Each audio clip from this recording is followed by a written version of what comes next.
thousands of still your mercy remains.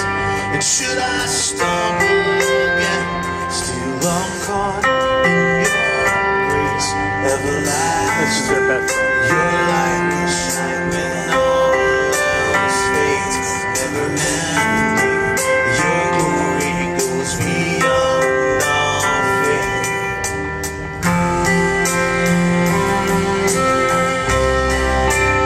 I want you to sing it if you know it.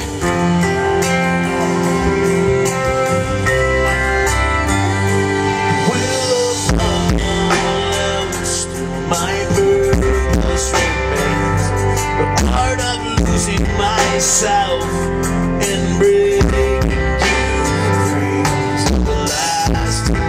Your light will shine when all else fades. Your glory goes beyond all faith.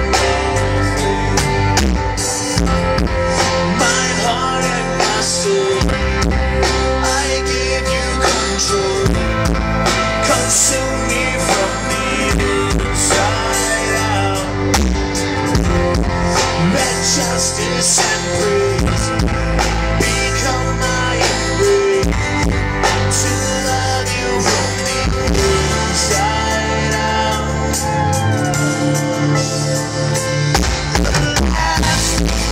Your light will shine when all else goes beyond still make you shine out of my soul, cries out.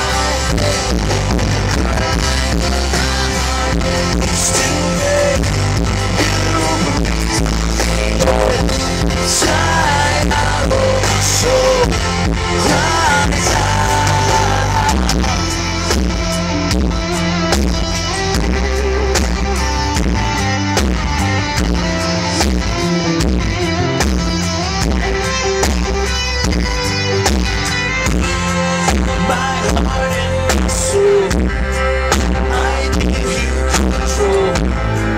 Consume me from the inside out. Let justice and praise become my embrace. To love you from the inside out. I will shine when all else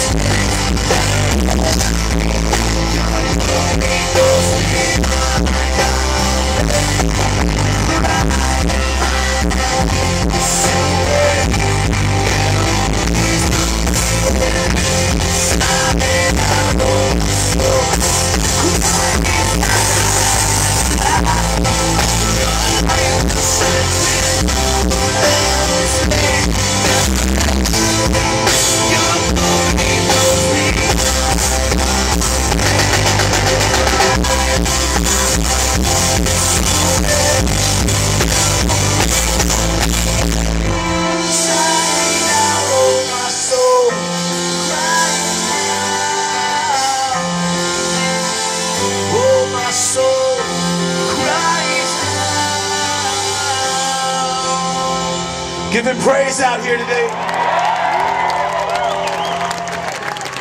I know what it means to be broken and empty. I know what it means to look in the mirror and hate what you see. I know what it means to feel like a failure, like a lost cause. I grew up without a father in my life. My only memories of my dad as a child were me being 3.5 years old and him 10 feet away from me as he was on top of my mother beating her.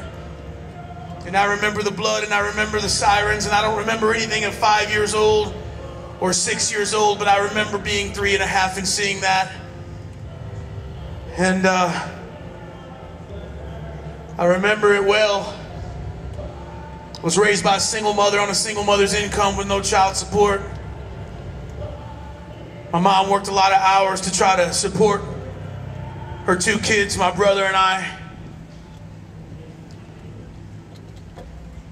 By the age of 12 years old, I was using drugs and alcohol. By the age of 14,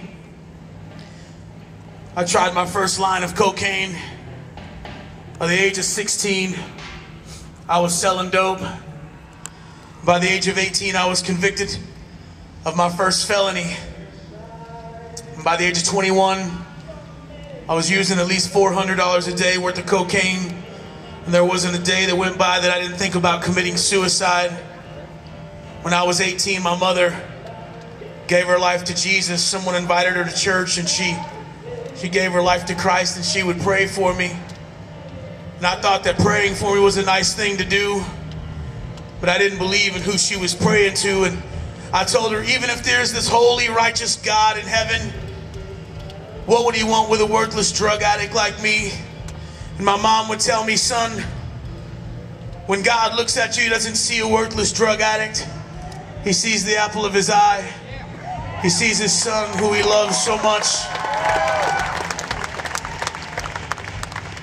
I'm a 4-time convicted felon, and my last time down I was looking at 10 years in federal prison.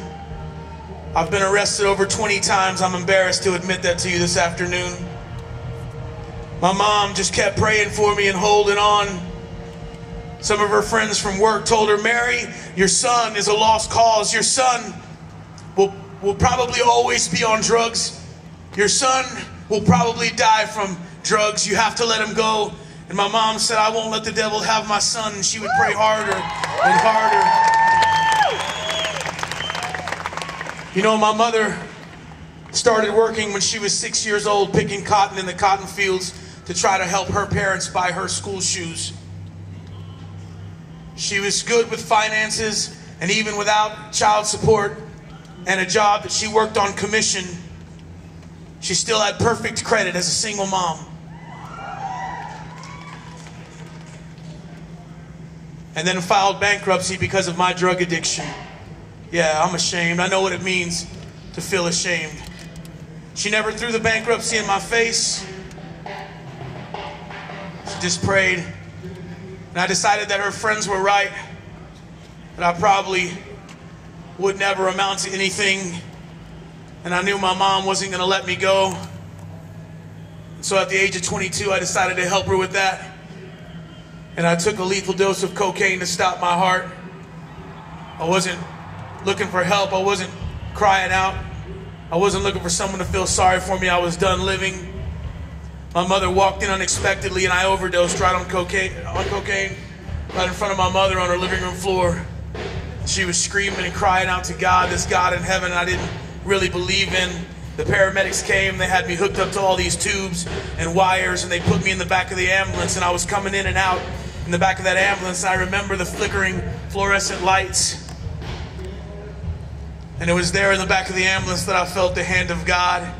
It was there in the back of the ambulance that I felt the hand of Jesus, and I knew that he was with me, and I knew that it was more than just a nice Bible story. I knew that he was with me, and I wasn't alone in the back of the ambulance. And I remember not being able to speak with my mouth, and so I spoke with my heart, and I don't remember exactly what I spoke from my spirit, but it was something along these lines. Jesus, I'm filthy,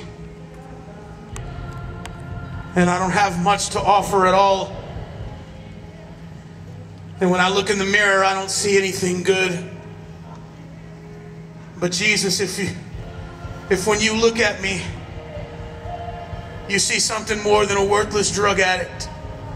Jesus, if when you look at me, you see anything at all that you would want, I'll give you my life tonight. And that was the first time in my life that I ever knew the love of a father. It's the first time in my life I ever felt like I got picked. And today I'm not a drug addict and I'm not a criminal. Today I'm a husband of almost 13 years. Today I'm a father of 3 sons who want to be just like their daddy. And God and only God deserves the honor and the glory for that. Give him praise.